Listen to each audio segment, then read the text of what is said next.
City of love, এই গল্পের শহরটা আমাদেরও হতে পারত। জঙ্গলের বুক চেটে নেমে এসেছে অন্ধকার। এমন অন্ধকার যেখানে আলো ঢুকতে সাহস পায় না।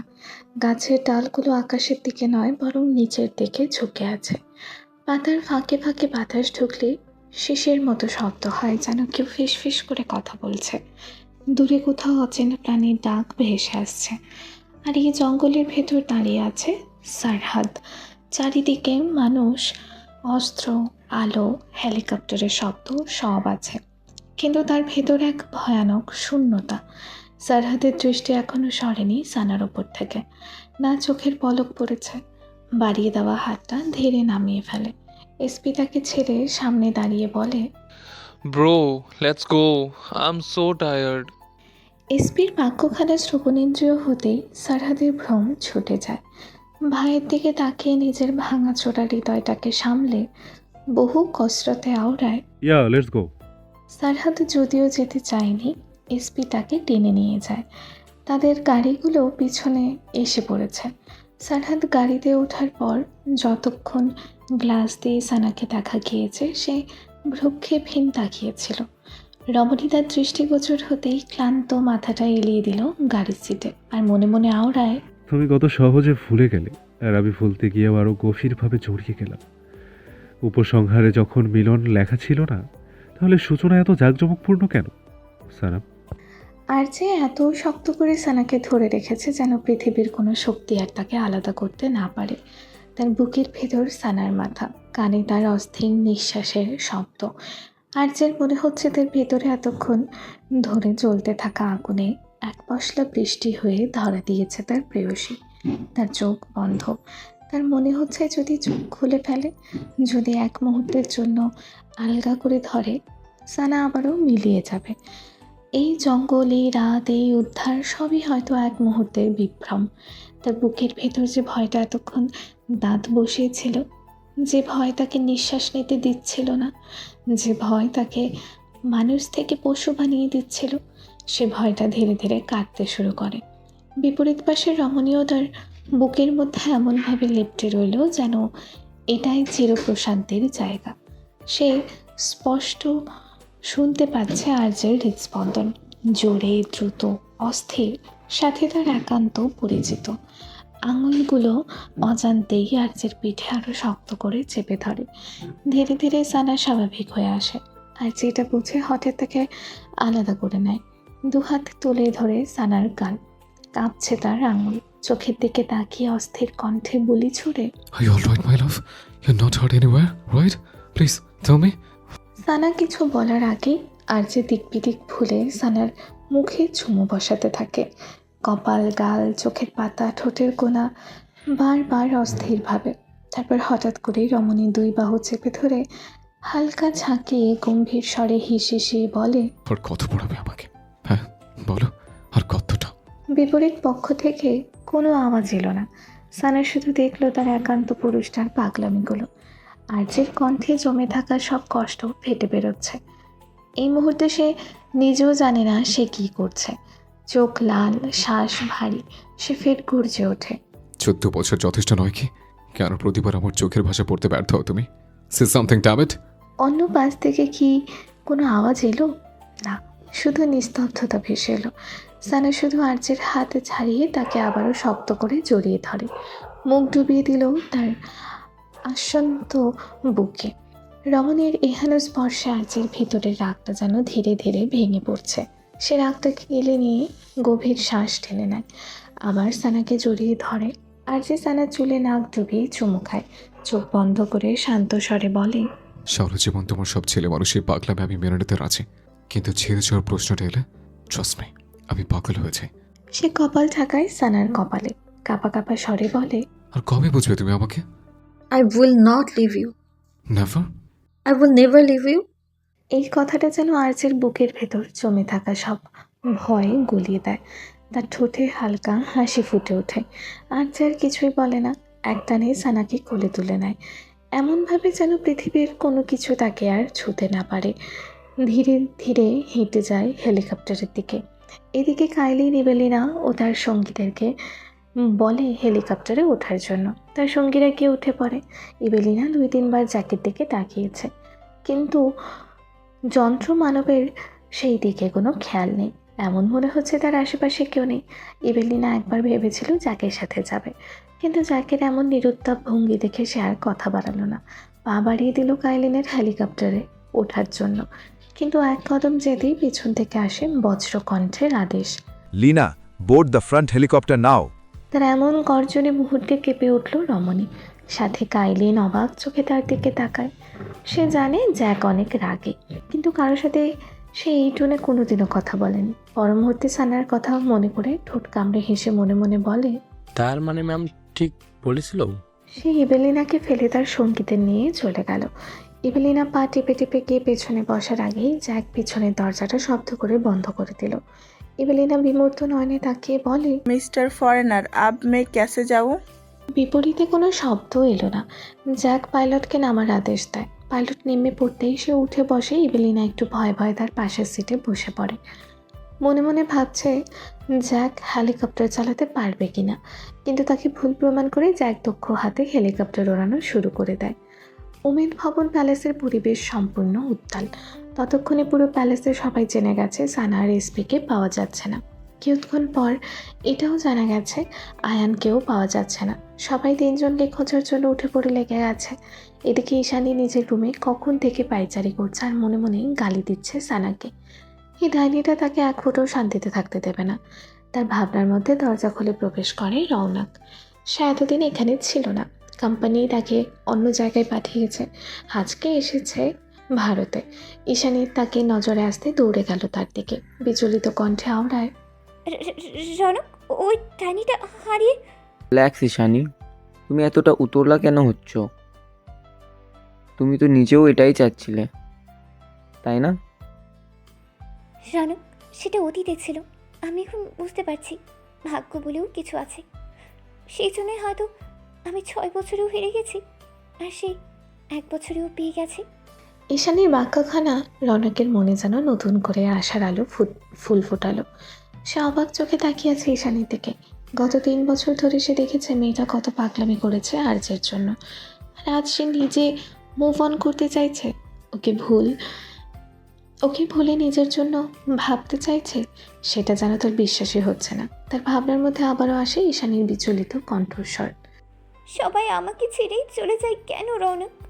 প্রথমে আমি, আপু, নিনি, তারপর ভাইয়া। আর সে তো আমার কোনো দিনও হয়নি।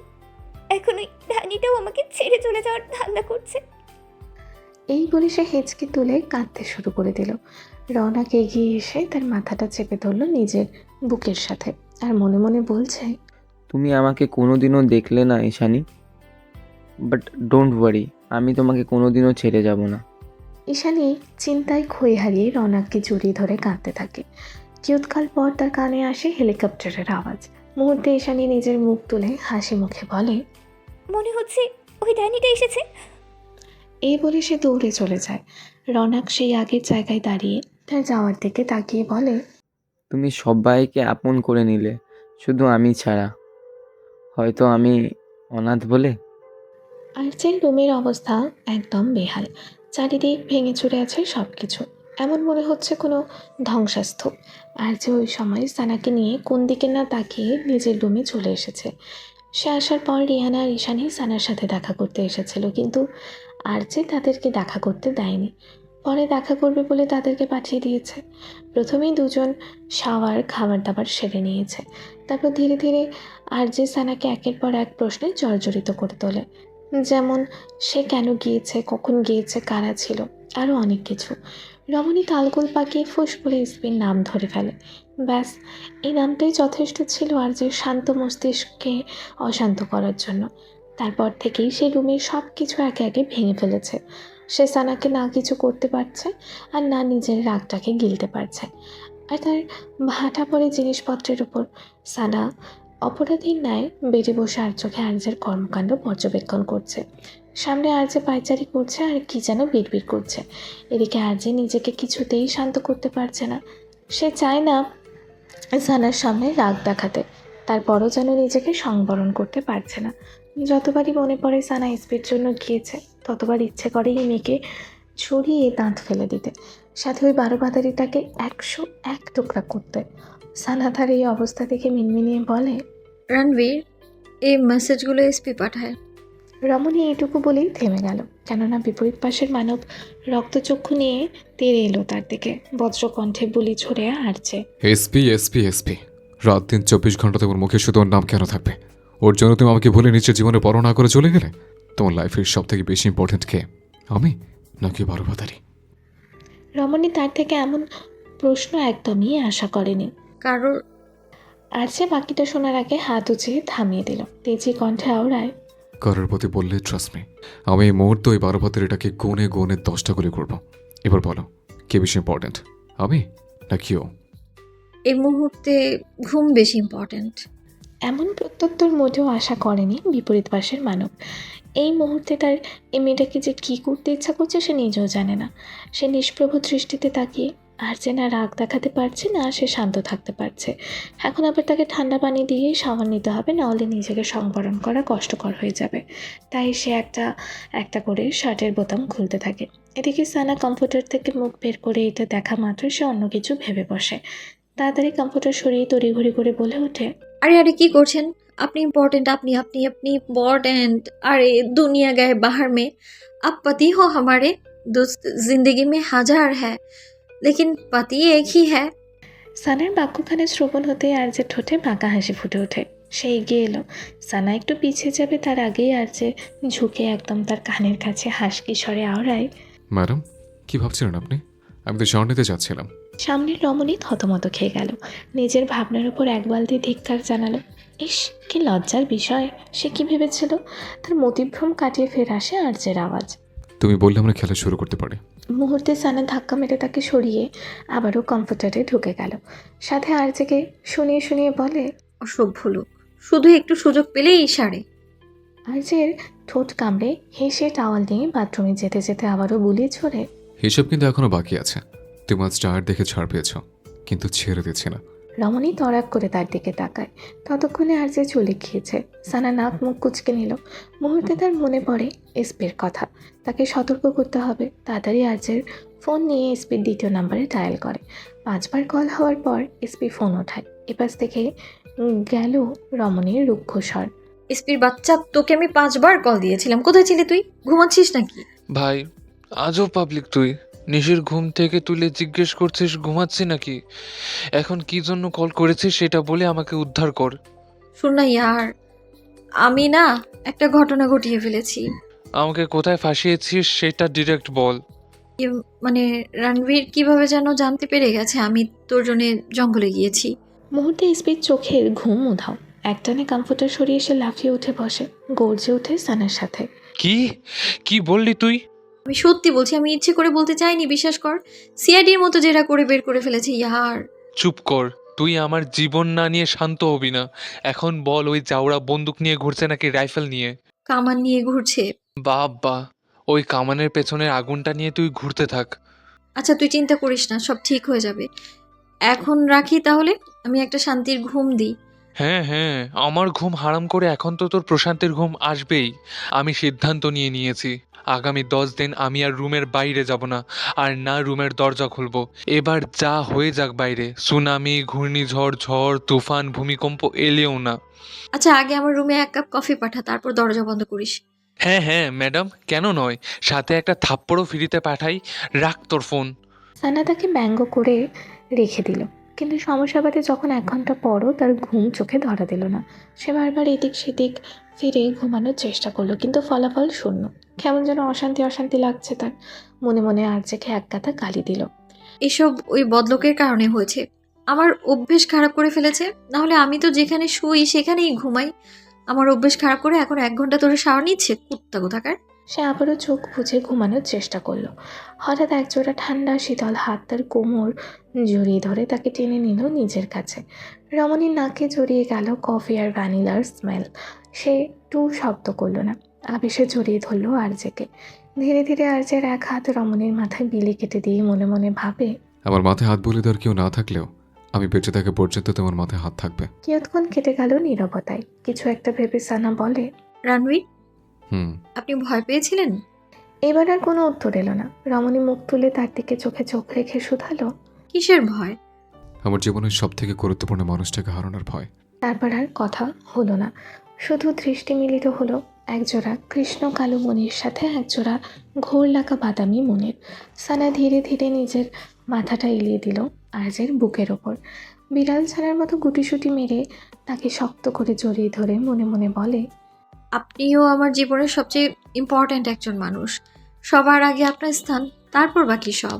আরজে নিজের বাহুবন্ধনে আবদ্ধ করে নিল তাকে। মুহূর্তে দুটি ক্লান্ত দেহ আবেশে পাড়ি জমায় প্রশান্তির ঘুমের দেশে। দেয়ালে টাঙানো আরজে ও সারহাতের ছবি ও তাদের ব্যাপারে অনেক তথ্য, আর এগুলোর সামনে দাঁড়িয়ে আছে তালহা আদিল।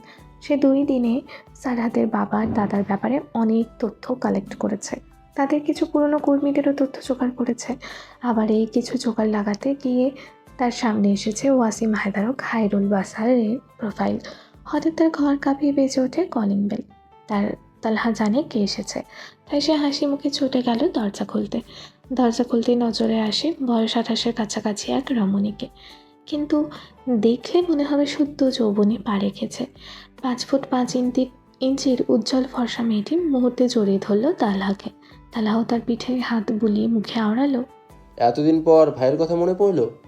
এখন এসব ছাড়ো।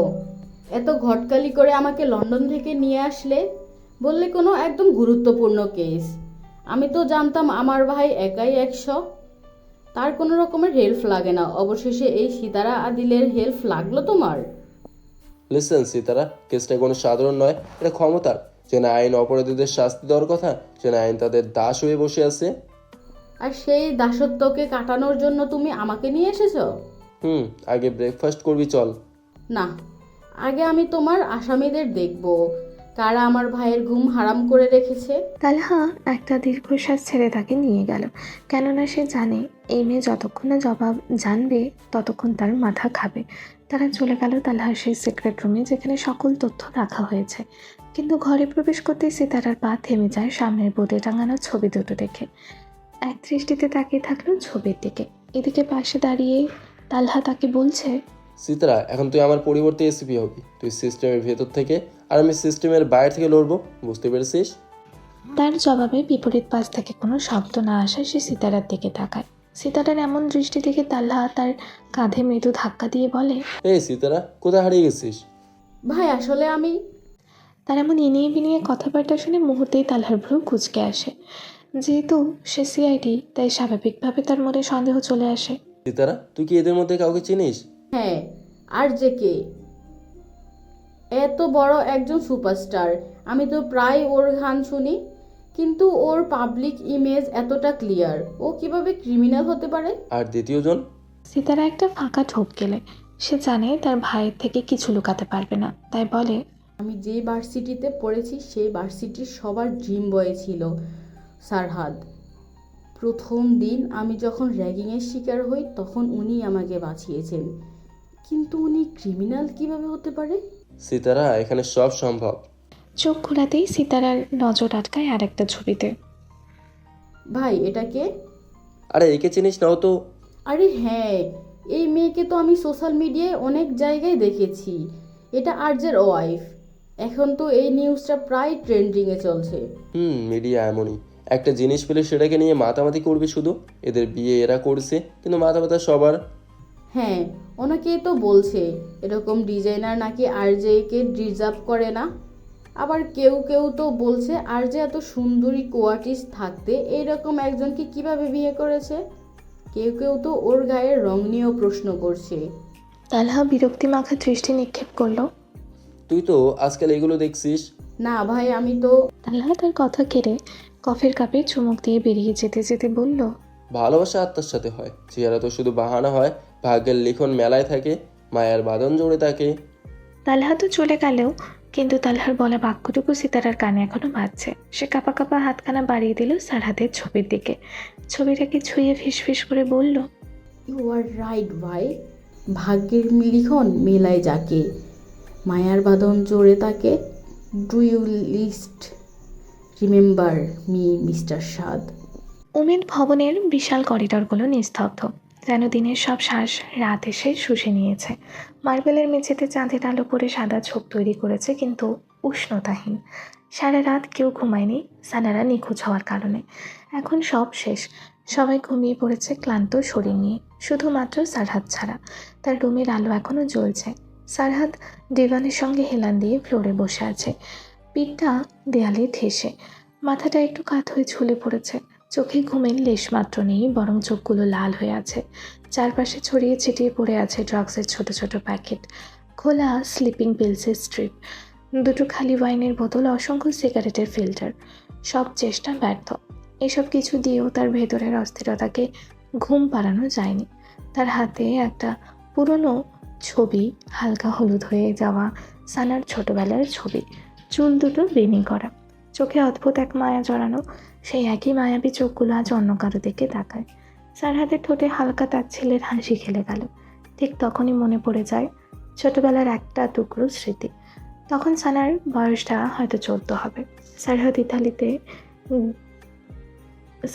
ইতালিতে গ্লোবেটা জয়েন করার পর তাদের আর কোথাও যেতে দেওয়া হতো না। পৃথিবীর সবচেয়ে ভয়ঙ্কর মাফিয়াদের সেখান থেকে গড়ে তোলা হয়।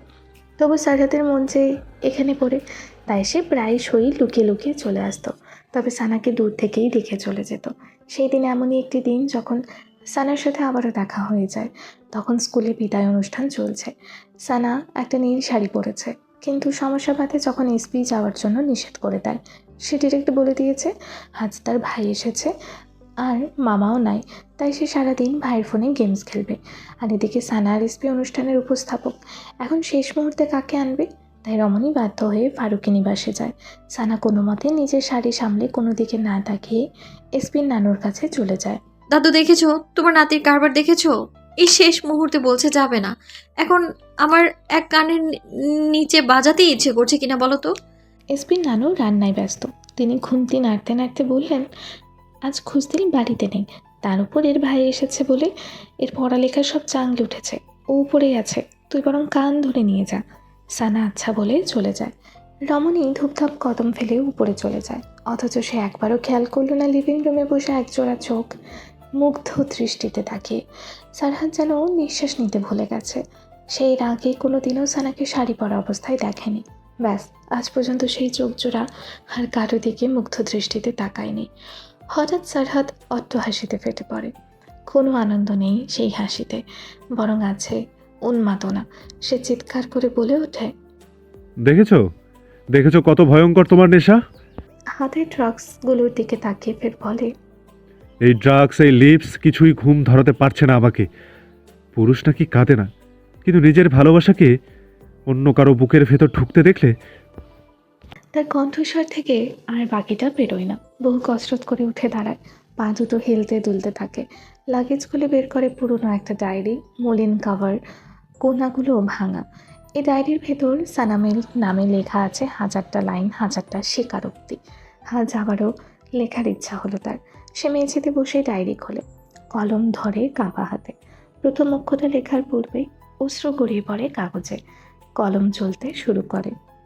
মেরি সানাম, তুমি জানো কিছু প্রেম নাম হিল্লোলে না, অধিকার শহরে নয়, তবুও একান্তকালীন বুক পুড়ে জলে অবসন্ন।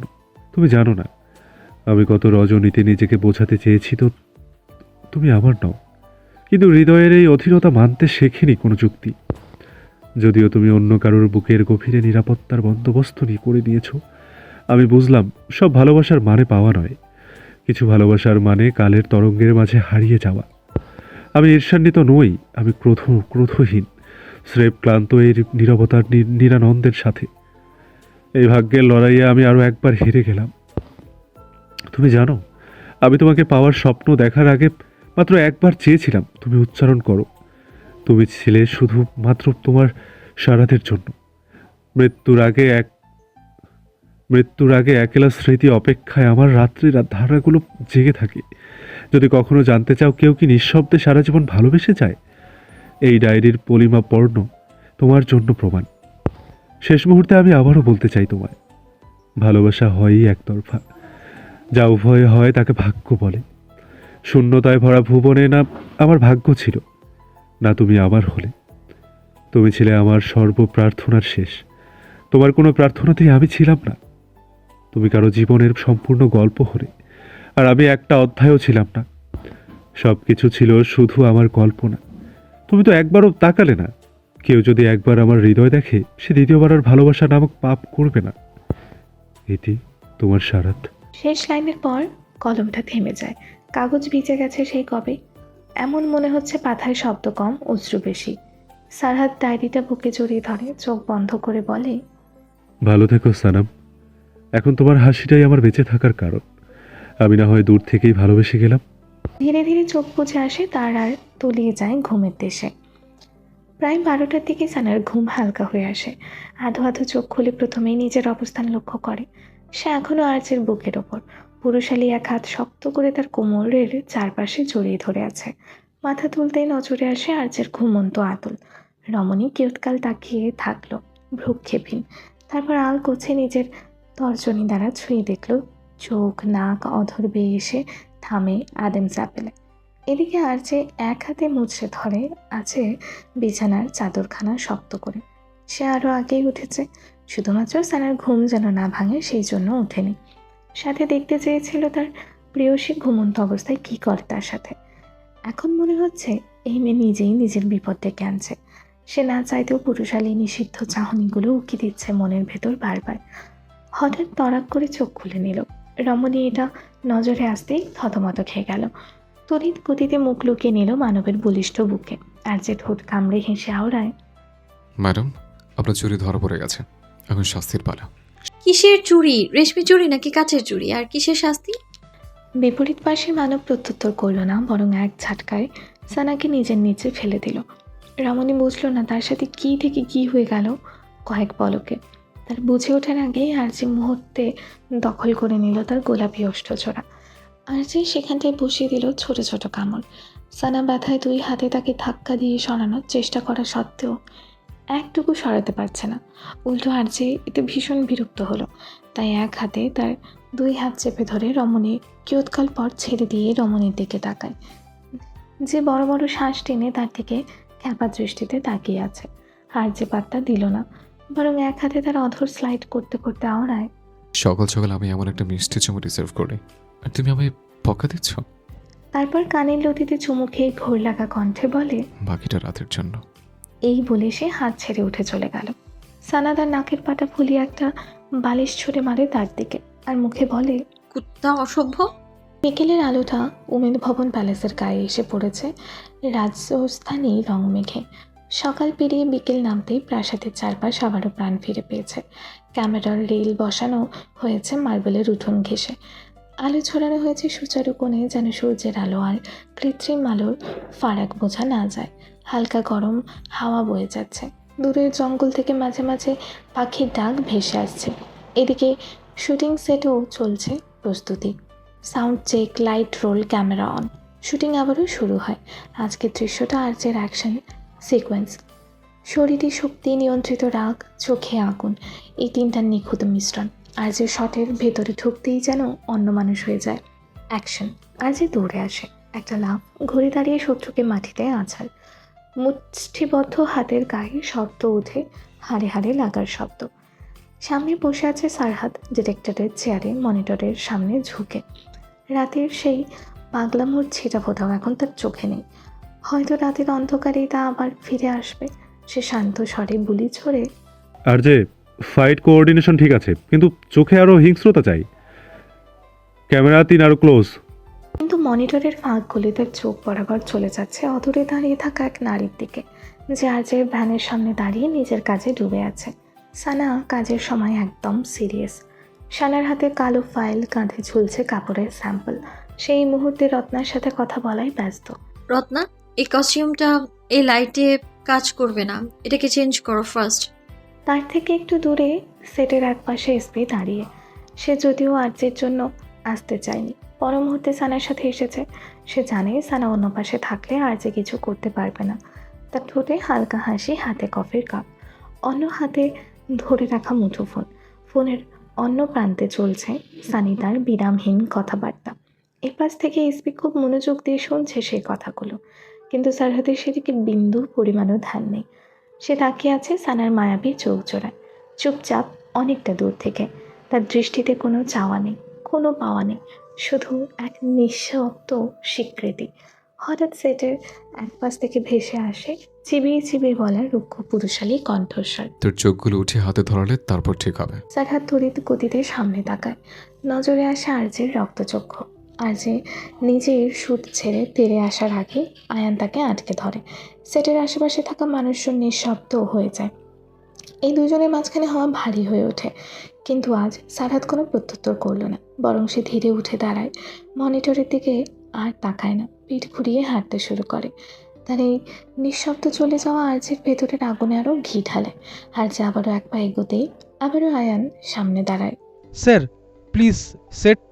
আরজে দাঁড়িয়ে পড়ে, তার গলা ফেটে বেরোয় গর্জন। তোদের দুই ভাইকে আমি জাহান্নামে পাঠাবো, আরেকবার আমার বউয়ের আশেপাশে দেখলে। আয়ান একটু চুপ থেকে কিছু একটা ভেবে বলে, স্যার আমার কিন্তু মনে হচ্ছে ওই ইঁচুড়ে পাকা ছেলেটা ম্যামকে বশ করেছে। কে? দেখেন না স্যার, ম্যাম অলওয়েজ ওর সাইড নেয়। এসব কালো যদি সব ফালতু কথা। সে মুখে এটা বললেও মনে মনে ঠিকই সন্দেহ জাগে। সে চোখ ঘুরিয়ে দূরে তাকায় সানার দিকে। সানা তখনও কাজে ব্যস্ত, কিন্তু পাশে এসপিকে দেখা মাত্রই তার চোয়াল শক্ত হয়ে আসে। এই বারুবাদারিটাকে সে অনেকক্ষণ ধরে খুঁজছে এর ক্লাস দেওয়ার জন্য, কিন্তু পায়নি। এখন কেমন তার বইয়ের আশেপাশে ঘোরা শুরু করে দিয়েছে। আর যে কাইলিনকে চোখের ইশারায় ডাকে। কাইলিন কাছে আসতে সে নিচু স্বরে হিসিয়ে বলে, কাই, এই বড় ভাতের এটাকে কিডন্যাপ করো, ওয়াইফের অজান্তে। কাইলিন ওকে বস বলে চলে যায়। হাত পা বেঁধে এসপিকে বসিয়ে রাখা হয়েছে নিজের রুমের বিছানায়। সামনে দাঁড়িয়ে আছে আরজে ও পাশে কাইলিন। এসপি তাদের আসতে দেখে ধরে ফেলে এদের উদ্দেশ্য, তাই ভালোভাবে দরজা লাগিয়ে রেখেছিল। কিন্তু এই চাইনিজ সানডা তার দরজার লকার ভেঙে ঢুকে পড়েছে। আর আরজে সেই তখন থেকে একই প্রশ্ন করছে, এসপি নাকি তার বউকে বশ করেছে। এসপি প্রথমে এমন প্রশ্ন শুনে অবাকের চূড়ায় পৌঁছালেও পরবর্তীতে মনে করেছে এটা তো যাওরা, এর দ্বারা সব সম্ভব। সে আবারও করুণ স্বরে বলে, আবে ইয়ার, আমি যদি কালা জাদু করতে পারতাম তাহলে আমার ওই কিপটা মামার ওপরে আগে করতাম, তারপর ওর মেয়েকে বশ করতাম। তার বাক্য সম্পন্ন করার আগেই এসপির চারিদিকে প্রায় 4-5টা গুলি চালিয়ে দিল আরজে। নিশানা লাগলো তার পিছনের বালিশে। মুহূর্তে সাদা ধুলোয় ঢেকে গেল এসপির চারিদিক সহ। সে একটার পর একটা আসতে লাগলো হাঁচি এসপির। আরজে সেদিকে তাকিয়ে দন্তপাটি পিষে বলে, কোন কভারেজের পানি পড়া আমার বউকে দিয়েছিস বল। শালা যাওরা, আমি কেন তোর বউকে পানি পড়া দেব? দেওয়ার হলে আমি আমার বউকে দেবো। তাহলে বউ আমার তোর নাম জবে কেন? আবে ইয়ার, আমি কোনো কবিরাজ জানি। তার জিহ্বা খুশি বাকি বাক্যটুকু বের হলো না। তার পূর্বেই তার মাথায় বন্দুক চেপে ধরে চিবিয়ে চিবিয়ে বলে আরজে, আর একটা মিথ্যে বললে 2টা বুলেট এক্সট্রা পাবি। এসপি মনে মনে হার মেনে নিল।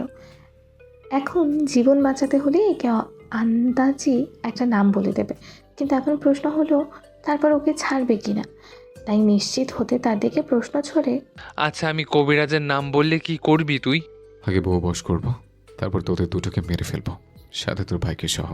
এসপি অবাক চোখে তাকে অবলোকন করে দেখল। না, সামনের মানব একদম সিরিয়াস। তাই সে চিৎকার করে বলে, কটকটি, কোথায় তুই? তোর জাউরা জামাই দরজা ভেঙে সন্ত্রাসের মতো আমাকে মারতে চলে এসেছে। মনে হচ্ছে একদিনের জন্য বউ হারিয়ে পাগল হয়ে গেছে। তাড়াতাড়ি একে কবিরাজের কাছে নিয়ে যা, রাজস্থানের ভূত একে ধরেছে। সানা করিডোর ধরে নিজের রুমে যাচ্ছিল। মুহূর্তে এসপির আওয়াজ কানে আসে তার। সে এগিয়ে গেল তার রুমের দিকে, কিন্তু রুমে ঢুকেই তার চোখ কপালে।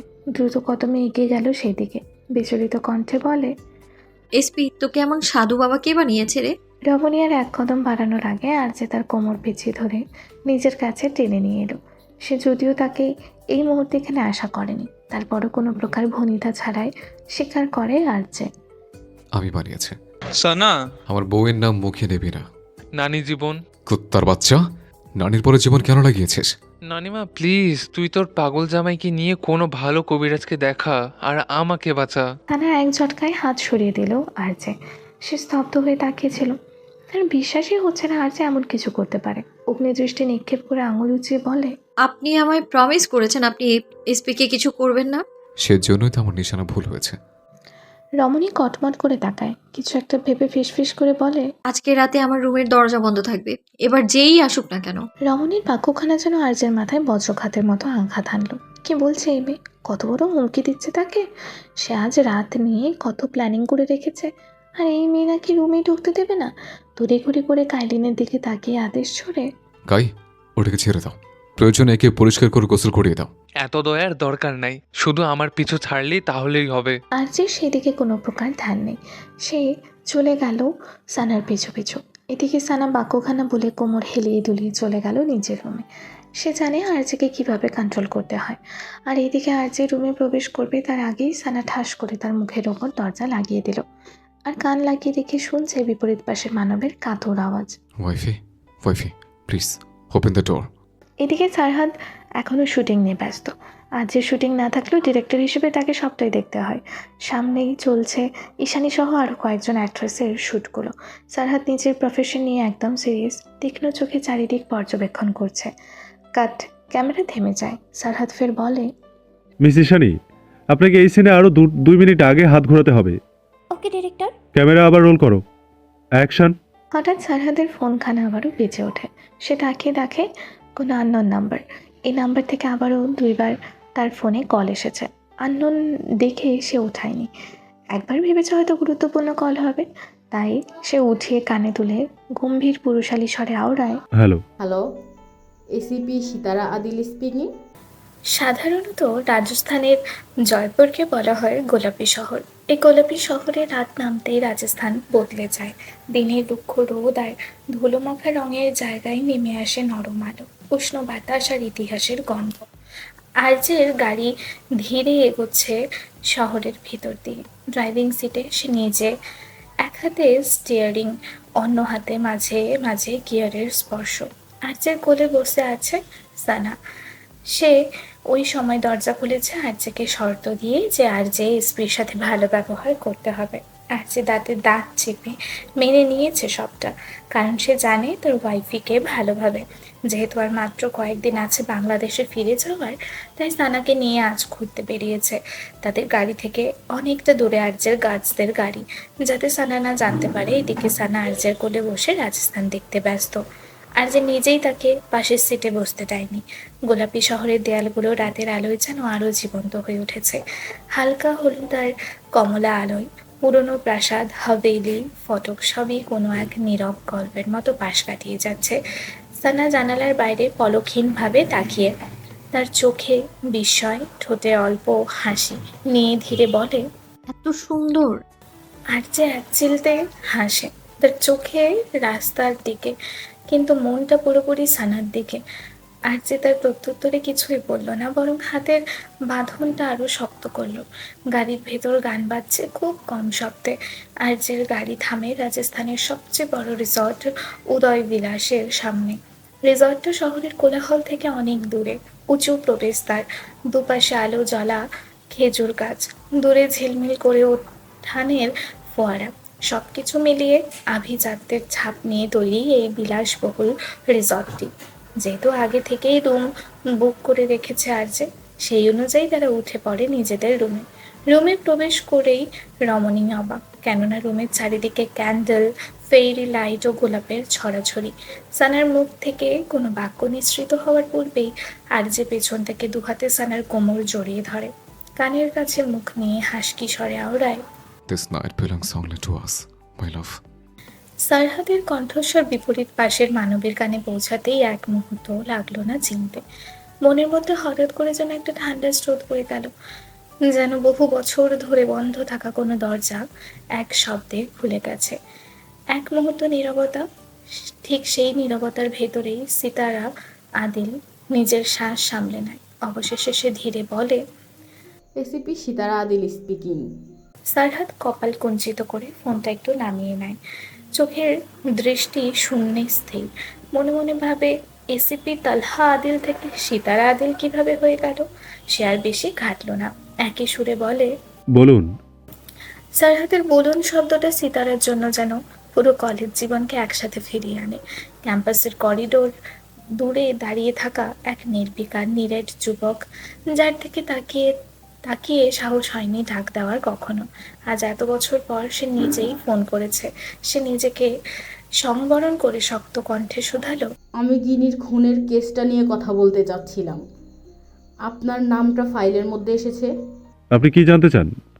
ঘটনার রাতে আপনি কোথায় ছিলেন? আর যেই ফাইলে আমার নাম পেয়েছেন সেই ফাইলেই পেয়ে যাবেন আমি কোথায় ছিলাম। সিতারা হালকা করে শ্বাস নেয়। তালহা কালকেই এদের ব্যাপারে সব বলেছে। তারপর বলে, আপনি যদি বাংলাদেশে আসেন তাহলে চাইবো সামনাসামনি বসে কথা হোক। শুনেছি আপনার সাথে কথা বলতে আগে থেকে অ্যাপয়েন্টমেন্ট নিতে হয়। দেখা যাবে। কথা শেষে কল কেটে যায়। সারহাদ ফোনটা পকেটে রেখে আবারও মনিটরের দিকে তাকায়। Camera ready? জি ডিরেক্টর বলে একজন প্রত্যুত্তর করে। এদিকে বাংলাদেশের অন্য প্রান্তে সিতারা আদিল ফোনটা হাতে নিয়ে বসে থাকে।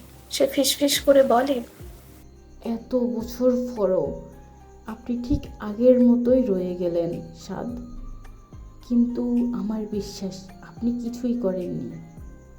প্রায় মধ্যরাতের দিকে প্যালেসের ছাদে দাঁড়িয়ে আছে রিয়ানা, দৃষ্টি আকাশের দিকে। আকাশটা আজ অস্বাভাবিক নীরব, চাঁদটা যেন একটু বেশি উঁচুতে। হালকা ঠান্ডা বাতাসে তার পরা সিল্কের ওড়নাটা কাঁপছিল, কিন্তু তার বুকের ভেতরের কাঁপন এর চেয়েও তীব্র। তার মাথার ভেতর বারবার ফিরে আসছিল একটা মুখ, সারহাদ, সাথে ওই দিনের বলা বাক্যগুলো। এখন মনে হচ্ছে তার সামনে বলা অপ্রয়োজনীয় সাহসী বাক্যগুলো অযথা ছেলে মানুষই ভঙ্গি ছিল। সব মিলিয়ে এখন নিজের কাছেই নিজেকে বড্ড বেখাপ্পা লাগছে। আমি কেন এমন করলাম? আমি তো সবসময় নিজেকে আড়াল রাখতে শিখেছি, হঠাৎ কিভাবে কারোর সামনে ভেঙে পড়লাম। ধীরে ধীরে রিয়ানার মনের মধ্যে অনুশোচনা জন্ম নেয়। হঠাৎ তার ভাবনার ভেতরে কেউ খুব আলতো করে তার কাঁধে একটা শাল জড়িয়ে দেয়। রিয়ানা চমকে ওঠে, পিছনে ফিরে তাকায়। নজর আটকায় আয়ানে। রিয়ানা হালকা বিস্ময়ের মিশেলে বলে, আয়ান, তুমি এখানে এত রাতে? আপনি কফি নিয়ে এসেছিলেন কিন্তু খাচ্ছিলেন না, ভাবলাম ঠান্ডা লাগবে।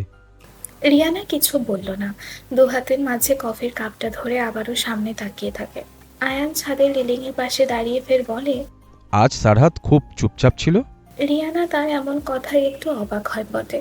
তারপর থেমে উত্তর দেয়, ও সবসময় এমন, বাইরে যত শক্ত ভেতরে ততটাই নীরব। তুমি ওই দিন সবটা শুনেছো তাই না?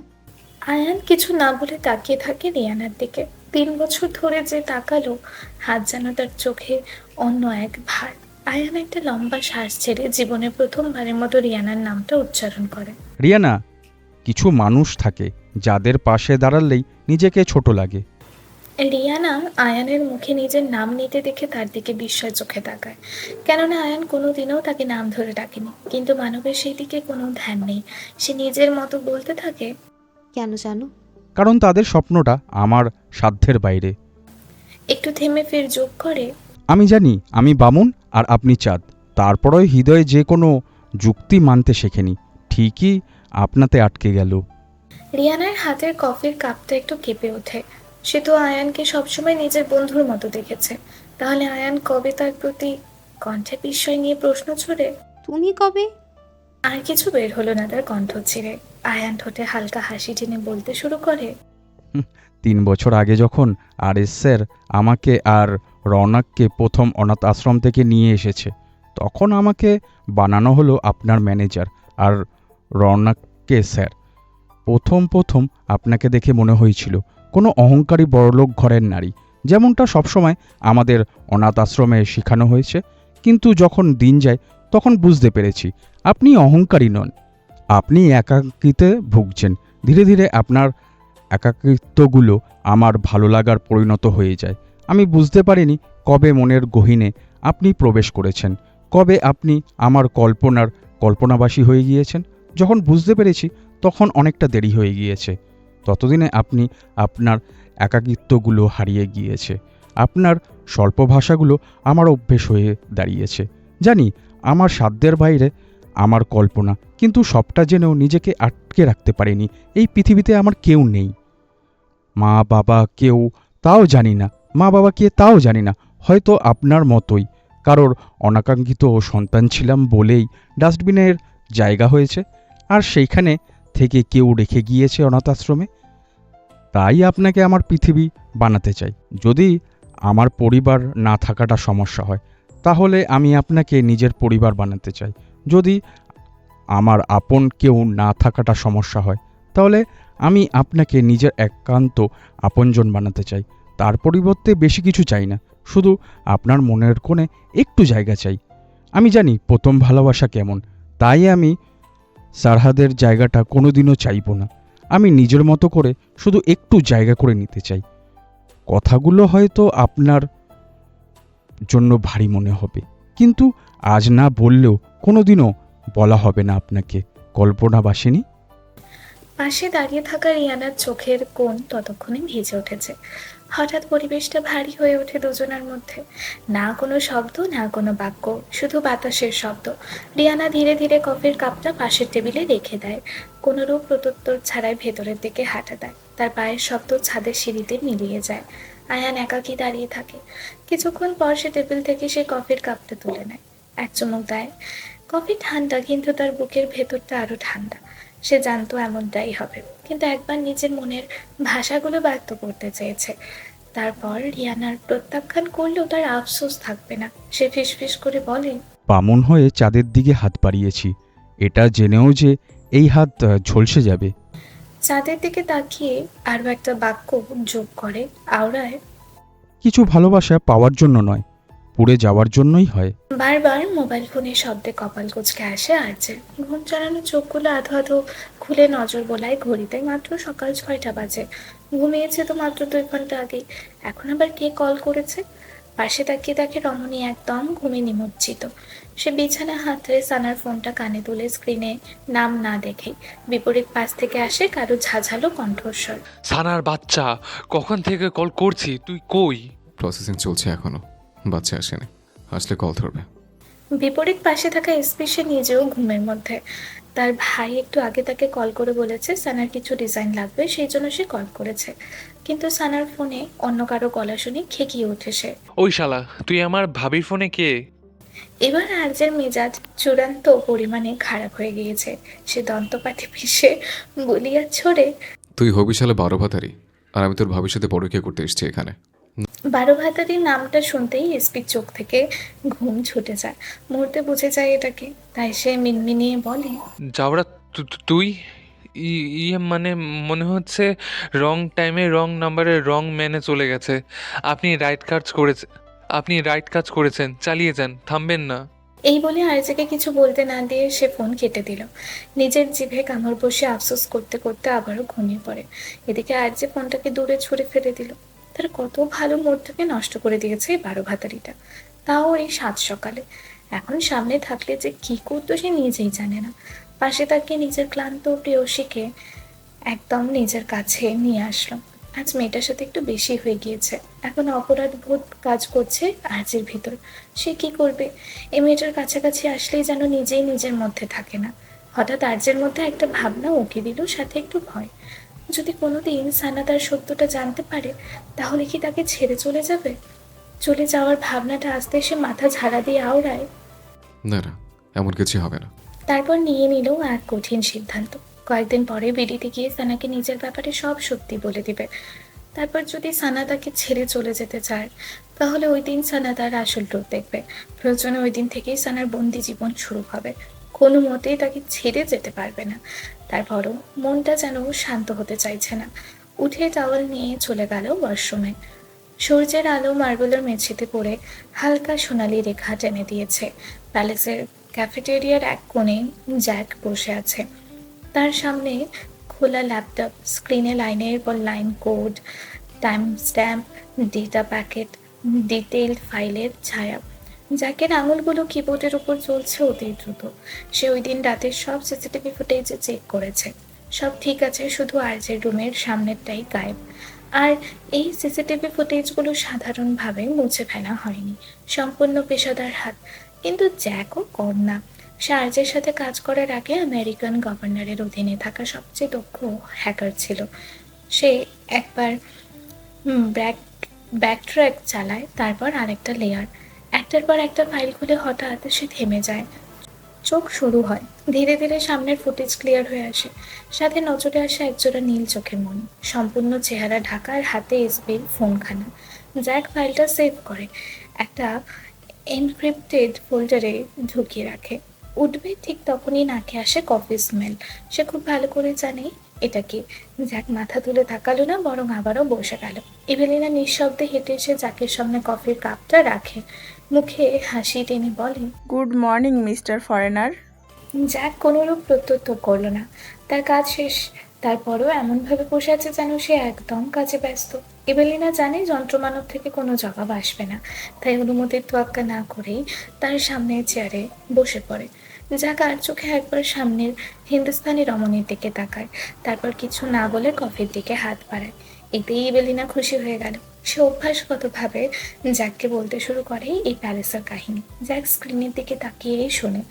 আসার পর থেকে এই মেয়ে তাকে এই নিয়ে 5 বার শুনিয়ে ফেলেছে এইসব কাহিনী। তারপরেও সে টু শব্দটি করল না, বরং চুপচাপ শুনতে থাকলো। মাঝে মধ্যে আর চোখে এবেলিনাকে পর্যবেক্ষণ করলো। রিয়ানা অনেকক্ষণ ধরে ভাবছিল সানার সাথে কথা বলবে। অবশেষে নিজের ভিতরের ভাঙাচোরা অংশগুলোকে জুড়ে হাঁটতে হাঁটতে পৌঁছে যায় আরজের শুটিং ভ্যানের সামনে, যেটাকে কয়েকদিনের জন্য আরজে নিজ হাতে সানার ফ্যাশন রুম বানিয়ে দিয়েছে। ভ্যানের দরজা খুলতেই কাপড়ের রং ভরে ওঠে চারপাশ। ডিজাইন করা লেহেঙ্গা, হাতের কাজ করা গাউন, টেবিলের ওপর স্কেচ, একপাশে ফেব্রিকের স্তূপ, আর মাঝখানে বসে আছে সানা।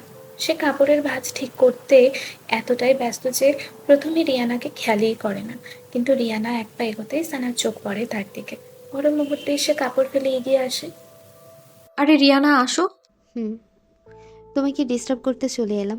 একদমই না, বসো। রিয়ানা বসতে বসতে বলে, আসলে ভাই আমাদের ওই দিন দেখা করতে দেয়নি, কিন্তু আমার উচিত ছিল পরে হলেও তোমার সাথে দেখা করা। It's okay. আচ্ছা, তুমি তোমার কাজ করো। সানা একটা নরম হাসি উপহার দিয়ে আবারও নিজের কাজে ফিরে যায়। যেহেতু আর কয়েকদিন আছে মাত্র, তাই কাজের চাপও বেশি। রিয়ানা দূর থেকে তাকে দেখতে থাকে। হঠাৎ রিয়ানার মুখ থেকে বেরিয়ে আসে, সানা, ইউনো, তুমি সত্যি খুব লাকি। সানা কাজের মধ্যেই এক পলক তাকিয়ে প্রশ্ন ছুড়ে, কেন? তোমার ভাইকে বিয়ে করেছি বলে? রিয়ানা প্রত্যুত্তর না করে মনে মনে ভাবে, না, কারণ সত্যিকারে ভালোবাসা পেয়েছো বলে। তুমি কল্পনাও করতে পারবে না দুইটা মানুষ কতটা পাগলের মতো ভালোবাসে তোমাকে। ভাগ্যের জোরে একজন নির্মমভাবে হেরে গিয়েছে, আর একজন তোমাকে কেড়ে নিয়েছে। তুমি সত্যিই লাকি, কারণ তুমি একজন নিঃস্বার্থ বন্ধু পেয়েছো, যে তোমার জন্য জীবনের পরোয়া না করে সব করতে পারে। এমন একজন স্বামী পেয়েছো যে তোমার জন্য শুধু মম নয়, পৃথিবীর বিরুদ্ধেও যেতে পারে। আর একজন তোমার প্রেমে এতটা দিওয়ানা যে তোমার সত্যিটা জেনেও অন্ধের মতো ভালোবাসে। সত্যিই ভাগ্যবতীর কাছে রূপবতী গুণবতী সবাই হেরে যায়। এদিকে সানা তার জবাব না পেয়ে ফের বলে, রিয়ানা। রিয়ানা নিজের ভ্রম কাটিয়ে তার দিকে তাকায়, একটু ভেবে বলে, আচ্ছা সানা, আমি শুনেছি তোমার কাছে নাকি সব সমস্যার সমাধান থাকে। হ্যাঁ, সব সমস্যার মেডিসিন তো আছে, কথা হলো সব মেডিসিন কাজ করে না। তুমি শুধু বলো, বাকিটা আমি দেখে নেব। তাহলে বলো।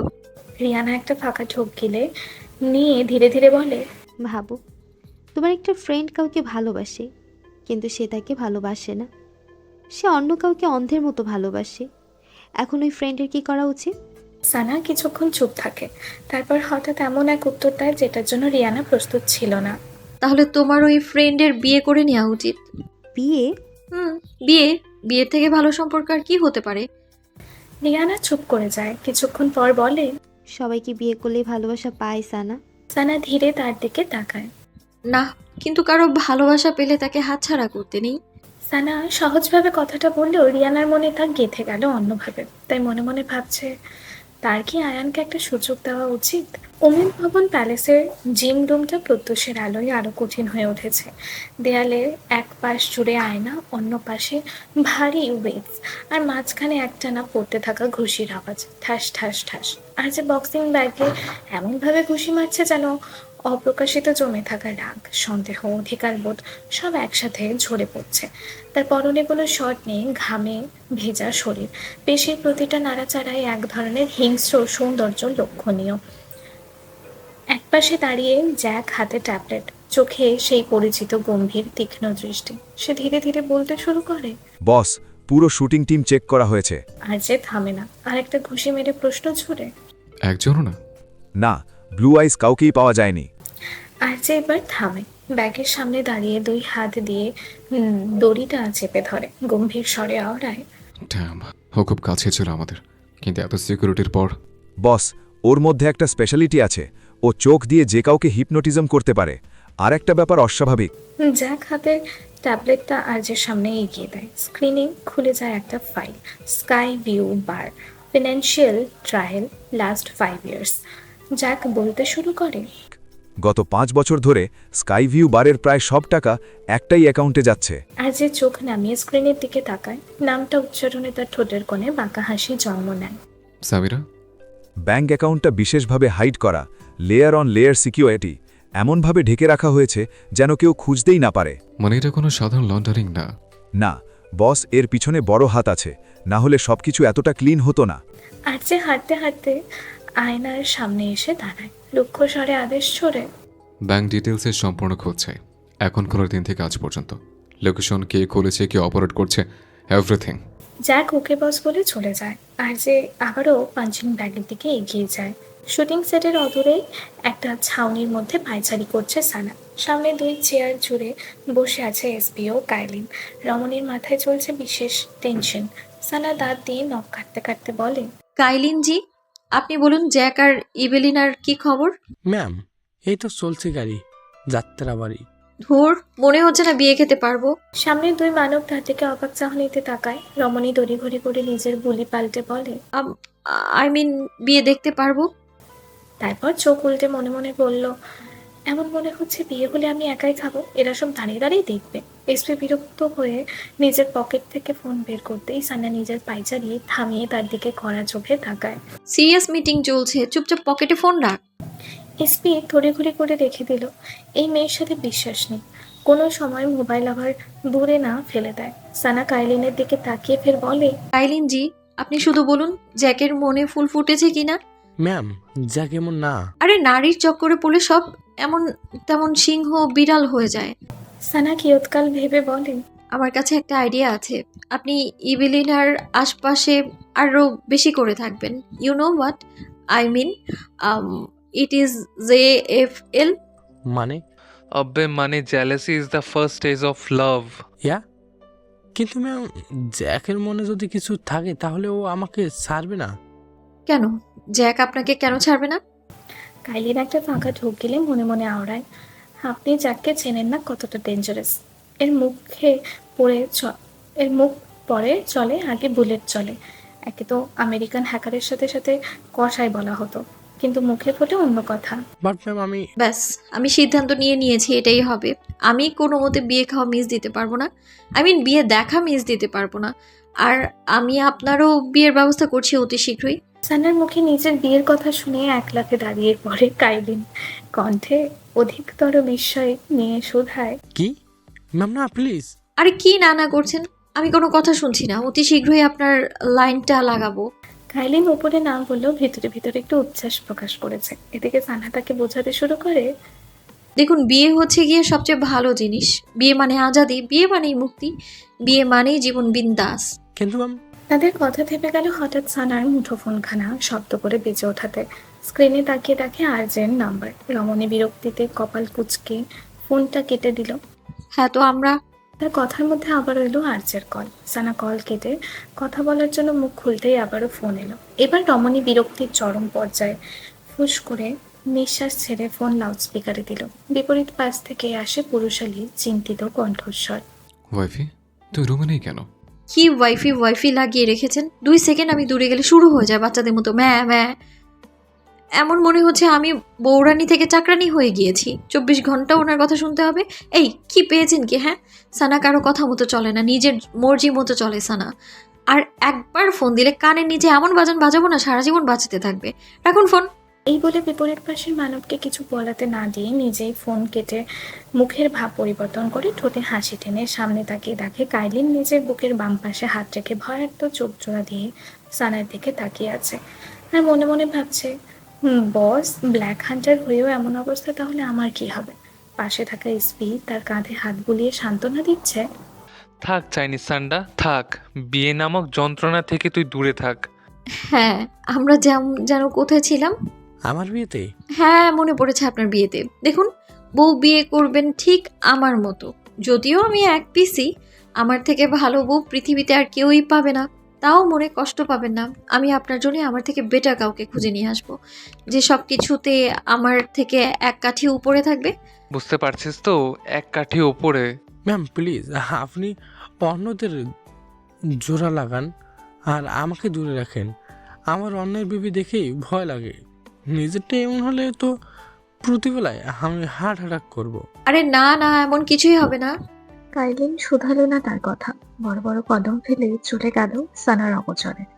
রমণী সামনে তাকিয়ে তাকে না পেয়ে এসপিকে শুধায়, এটা কোথায় গেল? বিয়ের কথা শুনেই বেটা পালিয়েছে চায়নাতে। যা, আর একটা বিয়ে খাওয়া মিস হয়ে গেল আমার। দূর কিন্তু ব্যাটাকে আমি বিয়ে দিয়েই ছাড়বো। আমি যেভাবে রণবীরের জীবনটা তেজপাতা করে দিয়েছি, সেইভাবে আমি চাই পৃথিবীর সকল পুরুষের জীবন তেজপাতা হয়ে যাক। শালা কাউকে সিঙ্গেলই রাখবো না আমি। সানা ছাউনি থেকে বেরোবে, ঠিক সেই সময় কারোর সাথে ধাক্কা খায়। মুখ তুলে গাড়ি দেওয়ার আগে নজরে আসে ঈশানীর আদর। রমণী দাঁত খিচিয়ে বুলি ছড়ে, কালনাগিনীর বাচ্চা, চোখ তোর কোন পকেটে রেখেছিস সে বের করে ঠিকঠাক জায়গায় লাগা, বেয়াদব। তুই এখনো বেঁচে আছিস? আমি তো তুই কি ভেবেছিলি আমি টপকে যাবো, তাও তোর বিয়ে না খেয়ে? হঠাৎ ঈশানী সানাকে জড়িয়ে ধরে, যার জন্য সানা মোটেও প্রস্তুত ছিল না। সানা তো অবাক হয়েছে বটে, সাথে ঈশানীর পেছনে আসা রওনাকও অদূরে দাঁড়িয়ে থাকা এসপিও অবাক। ঈশানী নাক টেনে টেনে আওড়ায়, আমি সত্যিই তোকে অনেক মিস করেছিলাম। It's okay, it's okay. আমি তোর গালিগুলোকেও অনেক মিস করেছিলাম। এবার ঈশানী সানাকে ছেড়ে তার দিকে হাই ফাইভের হাত বাড়িয়ে দিল। Let's be friends. Okay, from today you are my cutie. And you are full packet of beauty. মানে? আবে মানে ছাড়, আর মানিতে আয়। আই মিন নিজের মতো বুঝে নে না। এদিকে এসপি নিজের বিস্ময় কাটিয়ে রওনাকের দিকে তাকিয়ে বলে, ये सब कुछ क्या देखना पड़ रहा है? अच्छा है मैं अंधा नहीं हूँ और ना जिंदगी में मजा नहीं आता। এর আগে অতিরিক্ত মজায় আমি উপরে চলে যাই। তুই একে নিয়ে যা ভাই। রওনাক নিজেকে সামনে এগিয়ে গিয়ে ঈশানীর হাত ধরে টেনে নিয়ে যেতে যেতে বলে, ঈশানী, শ্যুট শুরু হয়ে গেছে, চলো। এসপিও এগিয়ে এসে সানাকে শুধায়। পেস্ট্রি চল। দুই রমণী এখনো হাত ধরে আছে। ঈশানী মুখ থেকে বের হয়, কিউটি। বিউটি। কিন্তু মুহূর্তে সানার কিছু একটা মনে পড়তে হাত ছাড়া মেরে দিল। কোমরে হাত রেখে বলে ছুড়ে, এক সেকেন্ড, আমি তো ভুলেই গিয়েছি। আগে বাকি পরিশোধ কর, তারপর বন্ধু। সানার এমন বাক্যে থতমত খেয়ে গেল ঈশানী, যেন আকাশ থেকে টপকালো সে। কিসের বাকি? আমরা না বন্ধু হয়ে গিয়েছি? अबे रख, तेरा दोस्त बाहर में धंधे में दोस्त नहीं होता है। ধান্দা মানে? ধান্দা মানে বিজনেস, বিজনেস। হ্যাঁ वही বিজনেস। বিজনেসে বন্ধু আসলে ইলন মাস্কও বিলিয়নিয়ার না হয়ে বড় ডালা নিয়ে পথে বসতো, আর আমি কারোরপতি না হয়ে ফকিরপতি হয়ে রাস্তায় রাস্তায় ঘুরতাম আর বলতাম, আল্লাহর ওয়াস্তে দুইটা টিয়া দেন না গো, দোস্ত লইয়া চাইডা খায় দিন খায় না গো। তোর মতো ডাইনি বন্ধু আমার লাগবে না। আমারও লাগবে না তোর মতো কিপটা নাগিন। তাড়াতাড়ি পয়সা বের কর, আগে কারোরপতি হব, তারপর বন্ধুর কথা ভেবে দেখবো। ঈশানী মুখ বাঁকিয়ে টাকা বের করে দিয়ে দিল। সানা সেগুলো গুনে তাকে বলে, তাহলে তোর আরো 2 মিনিট কমেছে, মানে 2000, সরি মানে 22,260। ডাইনির বাচ্চা, আমার তো মনে হচ্ছে এগুলো আমার মিনিট কপ। মোবাইলের নাম্বার বেশি মনে হচ্ছে, যা দিন দিন বেড়েই চলছে। মিস্টার ডঙ্কার, একে একটু যোগ বিয়োগ শেখাবেন?